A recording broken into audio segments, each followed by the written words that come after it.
the things I wish people like really understood about the process. It's all this like behind the scenes work, right? I think everybody wants things to happen very rapidly. Social media has really added to that, like inflated expectations of you can just kind of fake success or fake the hard work. It's really this daily consistent process of taking a deeper look at yourself, reflecting, getting clear on what you want, overcoming fears and anxieties, and just really moving through things on a regular basis. It's kind of this rhythm you adopt that really never stops, and there's not really a finish line to it, because it's just like every time you get to a destination, there's another expansion that happens of this is what I want now, or this is how I want to shift this. Every level, there's all these like things you need to tinker with to continually create the alignment.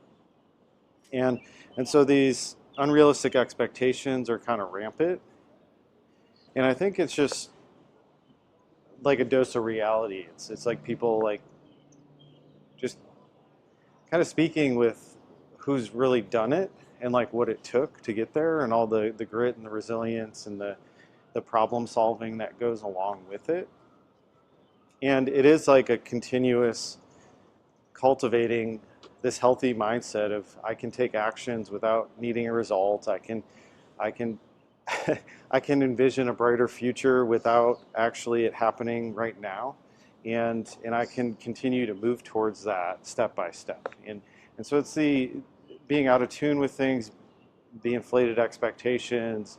That's what sinks people. That's what like really creates stagnation, is there's not a realistic understanding of what it takes to really make progress. And ultimately you're trying to adopt like habits and skill sets that carry you through life. It's not just I'm going to cross this finish line. You kind of catch this bug of like wanting growth in all areas of life once you start to master in one area. And so it's you just start applying the same ideas, the same principles over and over again to everything you do. And it's continuously leveling up your mindset, your emotional maturity, trying to see situations differently, trying to continuously align with your current desires rather than holding on to previous ones. And so that takes a lot of trust, that takes a lot of time, energy, and focus, but it also takes honestly some isolation. It takes like you creating a space to really get clear on things, and that generally doesn't happen if you need people around all the time, or you know you're constantly bombarded with things to do. We need time and space to really sort these things out.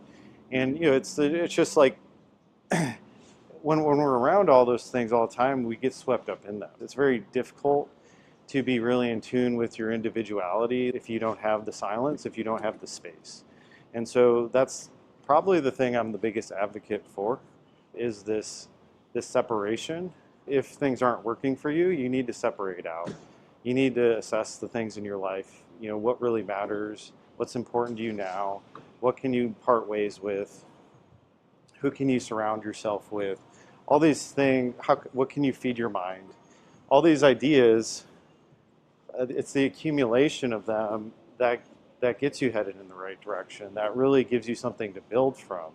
Because the name of the game is consistency. You need to show up on a regular basis over a long span of time. And you need to be psychologically flexible. So that means I need to adjust moment to moment. I can't be in a fixed mindset. And so that's really what we're after here, is this ongoing process.